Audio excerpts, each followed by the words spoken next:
एक बहुत इंटरेस्टिंग चीज जो आपने की नीरज जी, इनफैक्ट पिछले हफ्ते समीर अरोड़ा थे हमारे यहाँ पर, हमने एक इंटरव्यू किया था उनका, और उन्होंने एक चीज कही थी, एक्चुअली चीन खराब होना मतलब हमारे लिए अच्छा है, क्योंकि वो सारा का सारा पैसा जो है वो चीन से इंडिया में आ रहा है। और एक चीज उन्होंने कही थी कि पैसा सिर्फ इसलिए नहीं आ रहा है कि वो चीन से दुखी है, चीन से दुखी है वो एक अलग फैक्टर है, लेकिन इंडिया में चीज़ें अच्छी हो रही हैं, तो इसके लिए वो एक जो कंबाइंड फैक्टर है इसकी वजह से, क्योंकि हमारे यहाँ पे 7.2% की जीडीपी ग्रोथ, इंफ्रास्ट्रक्चर, बाकी सारे सेक्टर्स में डेवलपमेंट, और क्लियरली एक अगर आप इन्फ्लेशन पर कंट्रोल, इंटरेस्ट रेट पर कंट्रोल, यहाँ पर एक गोल्डीलॉक्स सिनेरियो है इंडिया में।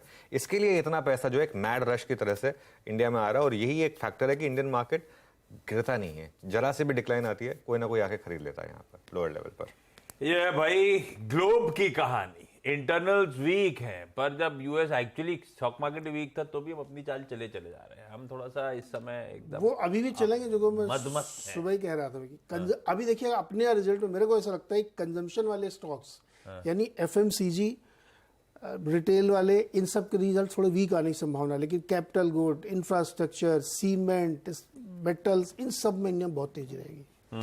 ऐसा वैसे एक्सपर्ट्स भी चैनल पे आके कई बार कैपिटल गुड्स की तारीफ करते रहे, अभी भी शायद और दमखम बचा हुआ है। कल 3 फेड के ऑफिशियल्स की कमेंट्री आनी थी।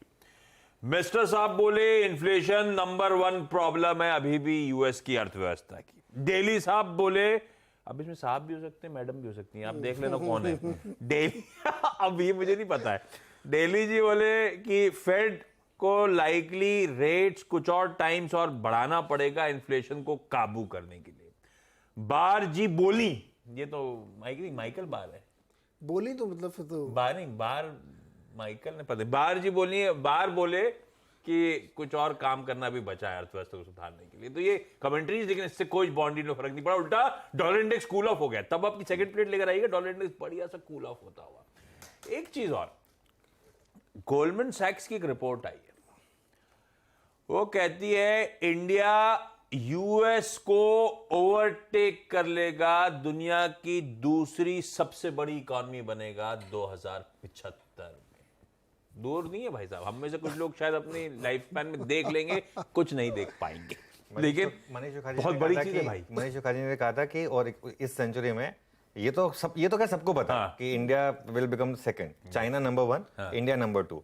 मनीष मुखर्जी ने कहा था कि इस सेंचुरी में मतलब 2200 से पहले, 2100 से पहले, सॉरी 2100 से पहले India will become number 1, it will overtake China also. वो जो मैंने फ्लेम यूनिवर्सिटी में किया था, तो मैंने पूछा भी था उनसे कि आपको लग रहा है कि चाइना को भी हम ओवरटेक कर लेंगे? हमने हेडलाइन भी यूज करी। हाँ एग्जैक्टली। तो 2075 तक India number 2, just after China. US number 3 हो जाएगा तब तक। अभी यूएस नंबर 1 है, तब तक नंबर 3 हो जाएगा। उसने मुझे कई लोगों ने पूछा कि आपने चाइना क्यों पूछा, यूएस क्यों नहीं पूछा? यूएस तो नंबर 3 गिवन है, हो ही जाएगा, ये तो गिवन है, क्योंकि वो उनकी, और उसमें पॉपुलेशन बहुत बड़ा फैक्टर प्ले करेगा ना, क्योंकि हमारी पॉपुलेशन जो है और चाइना की जो पॉपुलेशन है, ऑब्वियसली थोड़ी सी ग्रोथ आएगी तो वो अपने आप इकोनॉमी उस हिसाब से पहुंच जाएगी। लेकिन सवाल ये था कि हम चाइना को भी ओवरटेक कर लेंगे। इन टर्म्स ऑफ पॉपुलेशन तो हम कर ही चुके हैं मेरे ख्याल से, कर लिया। इन टर्म्स हाँ इकोनॉमी में भी कर लेंगे। ये कहानी है भाई साहब, सब मान रहे हैं, ये हिंदुस्तान की लॉन्ग टर्म ट्रेजेक्टरी है, ब्यूटीफुली प्लेस्ड। हम खैर ऐसे में अब व्यूज मिक्स्ड है, यूएस का मिक्स ठीक है, इंटरनल्स गड़बड़ा है, मिक्स क्यूज के बीच में लेकर आता हूं मैं आज का ट्रेड सेटअप। लाइए कल का बाजार स्क्रीन पे। कल का बाजार क्या, दरअसल पिछले 5 ट्रेडिंग सेशन से 19,300 और मोटा मोटी ऊपर 19,500, इस दायरे में भारतीय बाजार ऑसिलेट कर रहे हैं, कंसोलिडेट कर रहे हैं। ऐसे में हमारा सेटअप क्या कह रहा है?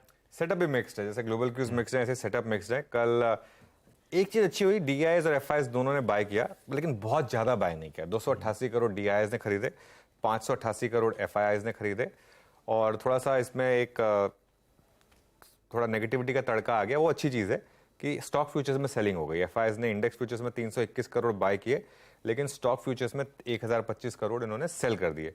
अच्छा, कल जो इंडेक्स फ्यूचर्स में बाइंग है आशीष, उसमें इंटरेस्टिंग चीज ये है कि लॉन्ग नहीं जुड़े हैं, उसमें शॉर्ट्स ज्यादा कटे हैं। 2355 लॉन्ग कटे, लेकिन शॉर्ट भी कटे, 5334 शॉर्ट्स कटे। ये बहुत इंटरेस्टिंग आंकड़ा है। अच्छा, कल मैंने एक चीज डिस्कस की थी कि एफआईआईस के इंडेक्स ऑप्शंस के जो आंकड़े थे, उसको देख के लग रहा था कि उन्होंने रिस्ट्रिक्टेड अपसाइड प्ले किया था, मतलब लोअर लेवल की कॉल खरीदी थी, हायर लेवल की कॉल बेची थी, और कल हायर लेवल पर उन्होंने उस ट्रेड को अनवाइंड किया है। कल अगर आप इंडेक्स ऑप्शंस के आंकड़े देखेंगे एफआईआईस के, तो उन्होंने काफी सेलिंग की है। जो परसों बाइंग की थी इंडेक्स ऑप्शंस में, 35,000 करोड़ की, कल 26,000 करोड़ की सेलिंग कर दी। और उसमें अगर आप कॉल में देखें तो जो लॉन्ग किए उन्होंने, वो उसमें कॉल लॉन्ग जो थे -1.3 लाख, ये प्रीवियस डे आपको याद होगा कितना ज्यादा प्लस था, 5 लाख के करीब प्लस था, -1.3 लाख कॉल माइनस किए इन्होंने, और राइटिंग की है 92,000 की। तो हायर लेवल पर अब थोड़ी सी कॉल्स भी की हैं, और वो मार्केट के लिए थोड़ा सा एक रेजिस्टेंस रहेगा। पुट्स के आंकड़े बहुत इंटरेस्टिंग है, पुट्स थोड़े से खरीदे गए हैं, सिर्फ 12,000, लेकिन राइटिंग बहुत हुई है पुट्स में 55,200 की। ये मार्केट अभी भी मुझे लग रहा है रेस्ट्रिक्टेड रेंज वाली मार्केट है, और इतनी बड़ी रैली के बाद 1-2 हफ्ते की रेंज में कोई बुराई नहीं है, उसके बाद मार्केट में फिर एक्सप्लोजन आएगा मेरे ख्याल से। पुट कॉल रेशियो भी 0.98 है वर्सेस 0.89, तो वो ठीक ठाक ही है, कोई बहुत ज़्यादा चेंज नहीं है वहाँ पर पुट कॉल रेशियो में। F&O बैन का मामला जो है ना, अब वो थोड़ा सा गड़बड़ा रहा है यहाँ पर। 4 ऑलरेडी बैन में थे, भेल, डेल्टा कॉर्प, ग्रैन्यूल्स और इंडिया सीमेंट, और कल 3 भाई साहब और जुड़ गए, India bulls housing finance, Punjab national bank और जी एंटरटेनमेंट। और इंडिया बुल्स और जी एंटरटेनमेंट दोनों में कल वीकनेस थी, लेकिन अभी बैन में आए हैं, तो काफ़ी इंटरेस्टिंग होगा इन स्टॉक्स का सेटअप जो है, उसको मैं आज न्यूट्रल लेकर चल रहा हूँ। मेरे ख्याल से निफ्टी में, बैंक निफ्टी में अभी भी रेंज है। मेरी ज़्यादा नज़र रहेगी मिड कैप्स पर, मिड कैप्स और स्मॉल कैप पर, जहाँ अच्छा पैसा बना है, लेकिन साइन आए करेक्शन के। नई तेज़ी के लिए इन 2 इंडेक्सेस का स्टेबलाइज होना बहुत ज़रूरी है। ये जब तक स्टेबलाइज नहीं होंगे, तब तक नई तेज़ी करने में थोड़ा सा डर लगेगा बेसिकली। ठीक बात।